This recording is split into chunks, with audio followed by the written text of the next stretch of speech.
متقبلا ورزقا طيبا اللهم إني أعوذ بك من علم لا ينفع ومن قلب لا يخشع ومن نفس لا تشبع ومن دعوة لا يستجاب لها اللهم أرنا الحق حقا وارزقنا اتباعه وأرنا الباطل باطلا وارزقنا اجتنابه. بسم اللہ الرحمن الرحیم. اچھا میری آواز سب تک پہنچ رہی ہے کلیئر؟ کیونکہ میں نے مائک نہیں لگایا ہوا تو آپ بتا دیں. اللہ فوزیہ آپ بتا دیں پہنچ رہی ہے آواز؟ صحیح سے آ رہی ہے؟ ٹھیک ہے صحیح ہے ٹھیک ہے. بسم اللہ الرحمن الرحیم. آج ہم انشاءاللہ تعالیٰ آیت نمبر 64 سے سٹارٹ کریں گے.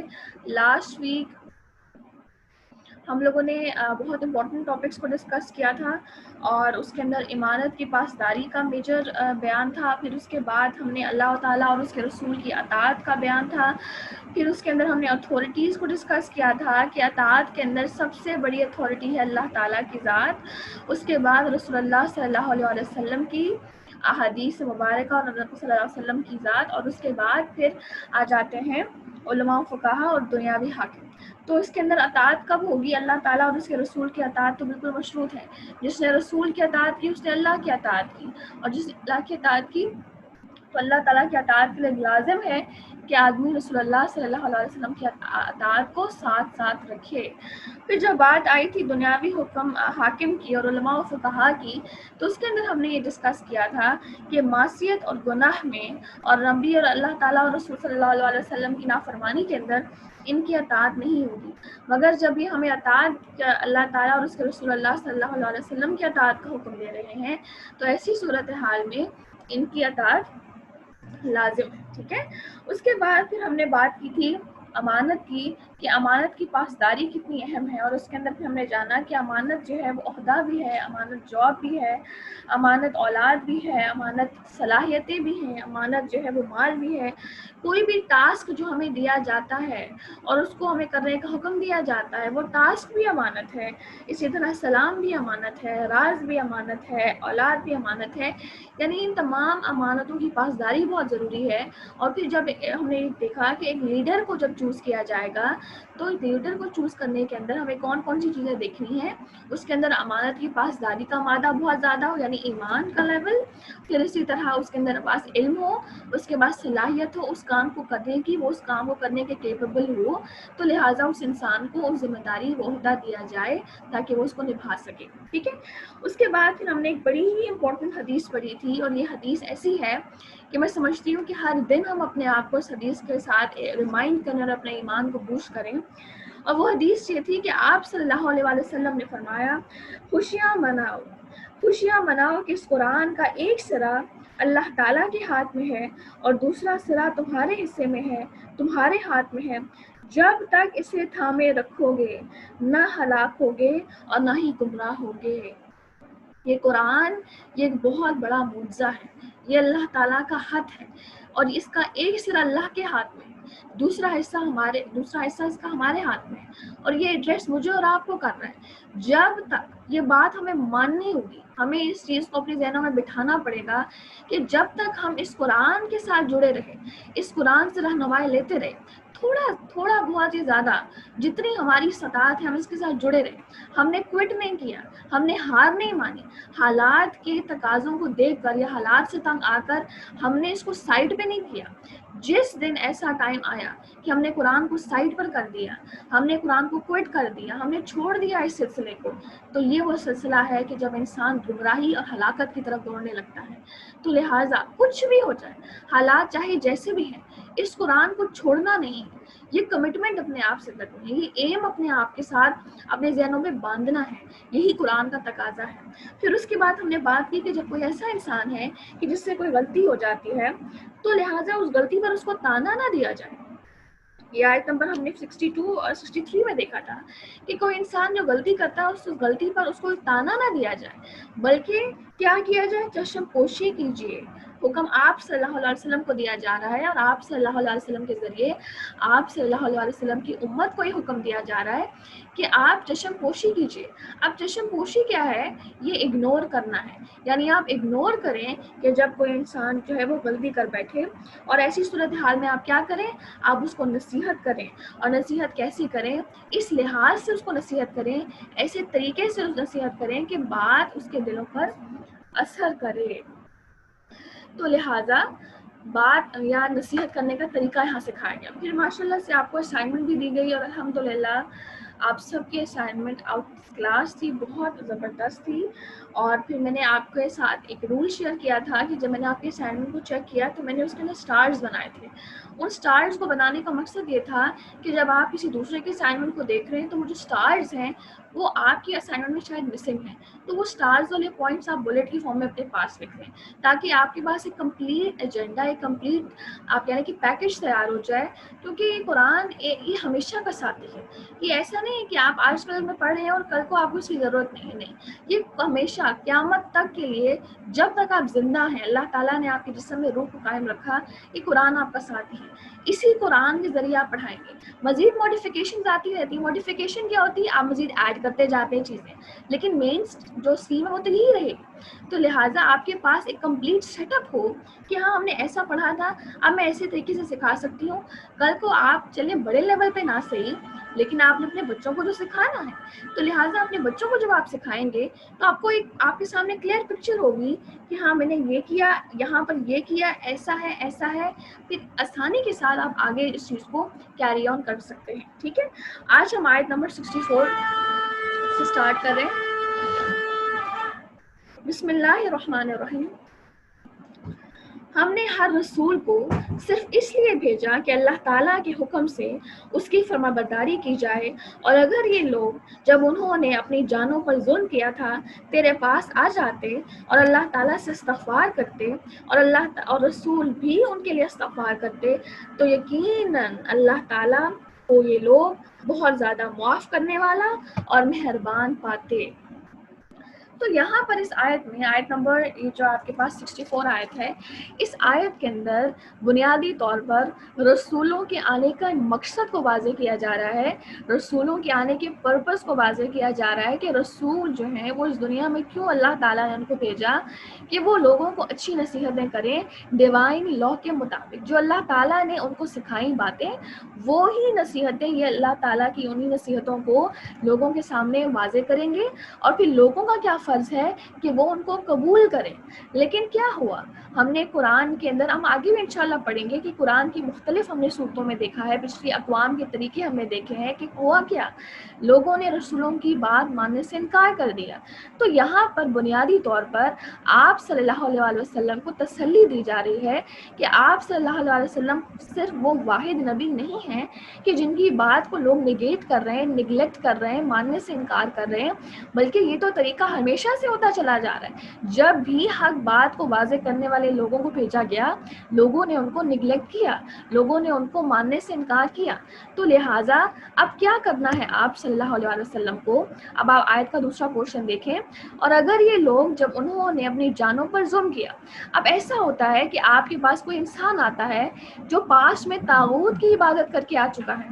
اب طاغوت بہت ساری صورتوں میں ہے، اور یہ میں ریپیٹیشن اس طاغوت کی اس لیے کرتی ہوں کہ یہ بہت ضروری ہے ہمارے سامنے اس کا آئینہ ہونا، کہ وہ کون کون سی چیزیں ہیں جو آپ کو سرکشی کی دعوت دیتی ہیں۔ وہ آپ کا اپنا نفس ہے، وہ آپ کی رسومات ہیں، وہ آپ کا فحش کلچر ہو سکتا ہے، وہ آپ کی فحش ٹریڈیشنز ہو سکتے ہیں، وہ نان مسلمز کی سے فیسنیٹ ہو کر جو ہم لوگ کلچرز کو، نارمز کو فالو کرتے ہیں، وہ بھی طاغوت کی صورت اختیار کر سکتے ہیں۔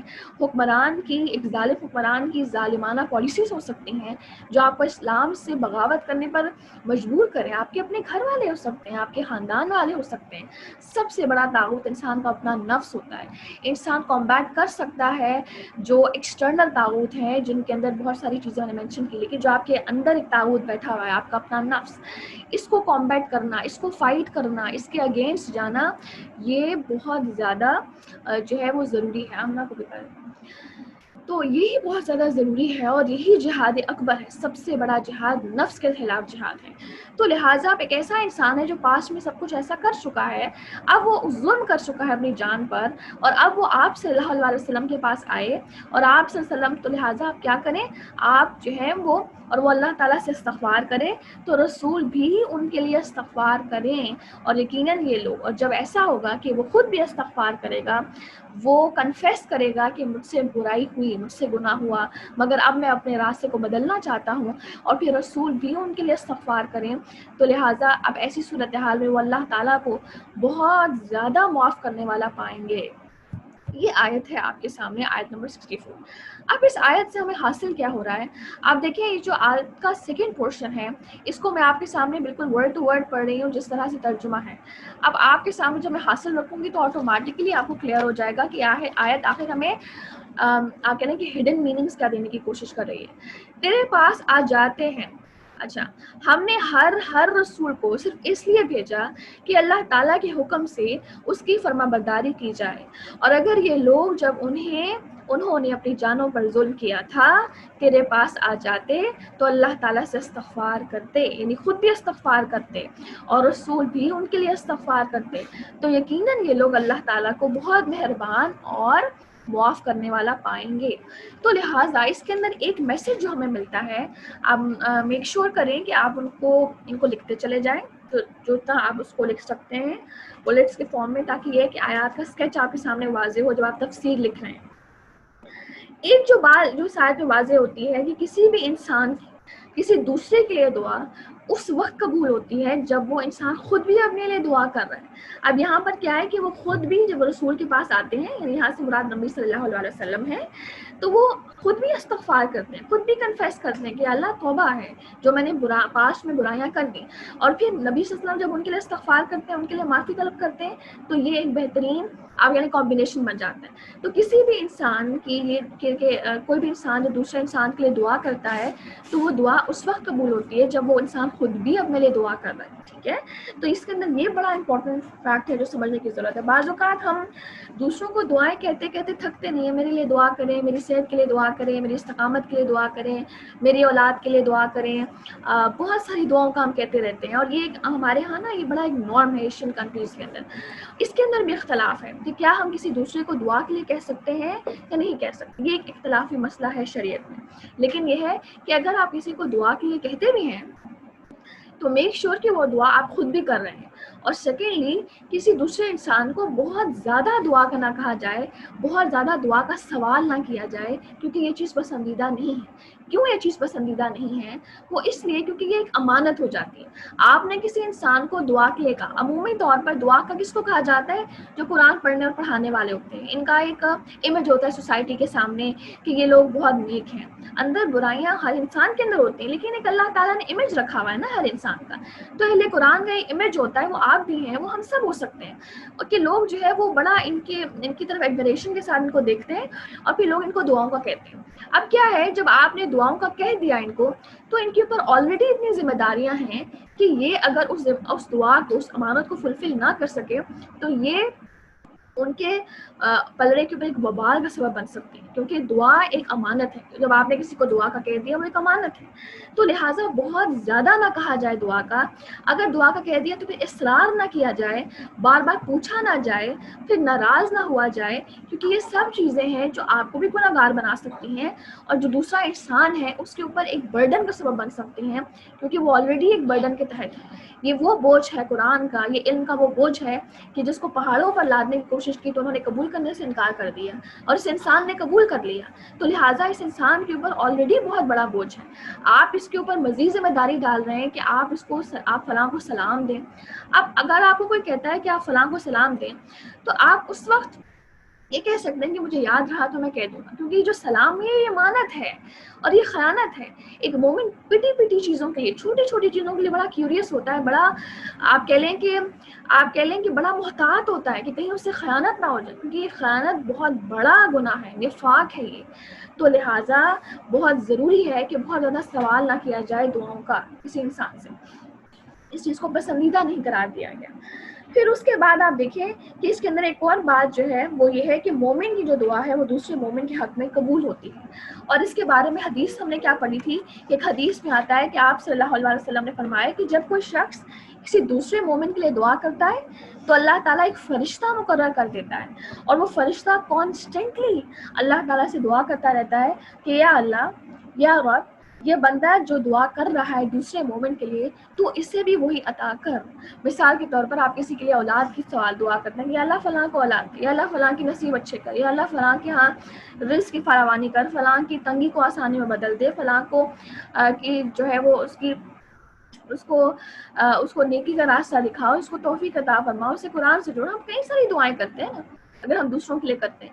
جو دعا آپ دوسرے کے لیے کرتے ہیں وہ دعا پلٹ کر آپ کی طرف آتی ہے, کیونکہ یہ حدیث میں آ رہا ہے. تو لہٰذا یہ جو دعاؤں کا کانسیپٹ ہے اس کو کلیئر کرنا بڑا ضروری ہے کہ جب آپ دعا دوسرے کو کہہ رہے ہیں آپ خود بھی مانگیں, دوسرا بہت اصرار نہ کریں کیونکہ اگلے کے اوپر ایک امانت آ جاتی ہے. پھر تیسرا, اگر آپ کہتے ہیں تو اس کا بار بار پوچھیں نا, اگر اس نے نہیں کی تو ناراض نہ ہو. مثال کے طور پر میں آپ کو اپنی مثال دیتی ہوں. مجھے ایک لڑکی نے کہا کہ آپ میرے لیے دعا کرتی ہیں, میسج آیا آپ میرے لیے دعا کرتی ہیں, تو میں نے آگے سے لکھا کہ انشاءاللہ. اب انشاءاللہ کا مطلب یہی ہے کہ کروں گی, تو آگے سے اس نے کہا کہ اس کا مطلب ہے نہیں کرتی, اور پھر اس کا مطلب وہ ناراض ہو گئی. تو لہٰذا آپ کو اس طرح نہیں کرنا, آپ کو ناراض نہیں ہونا, آپ کو اصرار نہیں کرنا, اور بار بار کثرت کے ساتھ سوال نہیں کرنا. اس کے بعد پھر ہم نے تیسری یہ چیز دیکھی کہ دوسرے مومن کے لیے دعا جو ہے وہ انسان اس کے حق میں بھی قبول ہوگی, لیکن اس کا فائدہ آپ کی ذات کو خود کو بھی ہوگا کیونکہ وہی دعا فرشتہ آپ کے لیے کر رہا ہے. ٹھیک ہے, اگلی آیت پر آ جائیے, آیت نمبر 65. سو قسم ہے تیرے پروردگار کی کہ یہ مومن نہیں ہو سکتے جب تک کہ تمام آپس کے اختلافات میں آپ صلی اللہ علیہ وآلہ وسلم کو حاکم نہ مان لیں, پھر جو فیصلہ آپ ان میں کر دیں ان سے اپنے دل میں کسی طرح کی تنگی اور ناخوشی نہ پائیں اور فرمانبرداری کے ساتھ قبول کر لیں. اب یہاں پر کیا کانسیپٹ آ رہا ہے, یہاں پر رسول اللہ صلی اللہ علیہ وآلہ وسلم کی اطاعت اور فرمانبرداری کا کانسیپٹ کو واضح کیا جا رہا ہے, اور پھر ساتھ ہی ساتھ سٹریس کتنا زیادہ ہے, فلا و ربک, اور قسم ہے یعنی کہ اللہ تعالیٰ اپنی خود قسم کھا رہے ہیں کہ یہ شخص مومن نہیں ہو سکتا جب تک یہ اپنے اختلافات میں آپ صلی اللہ علیہ وسلم کو حاکم نہ مان لیں, آپ صلی اللہ علیہ وسلم کو لیڈر نہ مان لیں, اور پھر جو نبی صلی اللہ علیہ وسلم ایز اے لیڈر جو فیصلہ کریں اس کو تسلیم نہ کر دیں. اور جب تسلیم انہوں نے کر لیا پھر اس میں کسی طرح کی بھی تنگی یا آپ کہہ لیں کہ ناخوشی یا ناگواری جو ہے وہ دل میں نہ محسوس کریں بلکہ فرمانبرداری کے ساتھ اس کو ایکسیپٹ کریں. اب اس آیت کے پیچھے ایک شان نزول ہے, اور وہ شان نزول کچھ اس طرح سے ہے, وہ واقعہ صحیح بخاری میں آتا ہے کہ حضرت زبیر رضی اللہ عنہ جو تھے وہ بیسیکلی نبی صلی اللہ علیہ وسلم کے پھوپھی زاد بیٹے تھے. اب کیا ہوا کہ حضرت زبیر رضی اللہ عنہ کا ایک شخص کے ساتھ ایک اختلاف ہو گیا, اور وہ اختلاف ہوا کھیت میں پانی کے بارے میں. کھیت کا جو پانی ہوتا ہے, جو کھیت کو سیراب کرتا ہے, اس پانی کے اوپر ان کا اختلاف ہو گیا حضرت زبیر علیہ السلام رضی اللہ عنہ کا ایک شخص کے ساتھ. تو جب نبی صلی اللہ علیہ وسلم کو حاکم بنایا گیا اور نبی صلی اللہ علیہ وسلم نے ان کے درمیان فیصلہ کیا, تو ہوا کیا کہ فیصلہ حق میں نکلا حضرت زبیر رضی اللہ عنہ کی. تو دوسرے انسان نے یہ اختلاف کیا, اس نے یہ بات اٹھائی کہ نبی صلی اللہ علیہ وسلم نے حضرت زبیر رضی اللہ عنہ کے حق میں صرف اس لیے فیصلہ طے کیا ہے کہ حضرت زبیر رضی اللہ عنہ نبی صلی اللہ علیہ وسلم کے پھوپھی زاد بھائی ہیں, تو لہٰذا پھوپھی زاد ہیں, تو لہٰذا اسی لیے انہوں نے ان کے حق میں فیصلہ کیا ہے, میں اس کو ماننے سے انکار کرتا ہوں. تو ایسی صورتحالوں کی رعایت اتری کہ سو قسم ہے تیرے پروردگار کی یہ مومن ہو ہی نہیں سکتے جب تک کہ یہ آپس کے اختلافات میں آپ کو حاکم نہ مان لیں. اور جب آپ صلی اللہ علیہ وسلم کو حاکم بنا دیا تو پھر جب نبی صلی اللہ علیہ وسلم کو حاکم بنایا گیا تو نبی صلی اللہ علیہ وسلم نے فیصلہ کرنا ہے, اور نبی صلی اللہ علیہ وسلم نے جو فیصلہ کرنا ہے اس فیصلے کو یہ قبول نہ کر لیں گے جب تک یہ مومن ہو ہی نہیں سکتے. اور پھر کیا ہے کہ جب قبول کر لیا تو بعد میں کوئی تنگی, کوئی شکوہ, کوئی شکایت, کوئی ناگواری یا ناخوشی نہیں, اس کا اظہار نہیں ہوا. ٹھیک ہے, اب اس آیت سے ہمیں حاصل کیا ہو رہا ہے یہ ہم دیکھتے ہیں.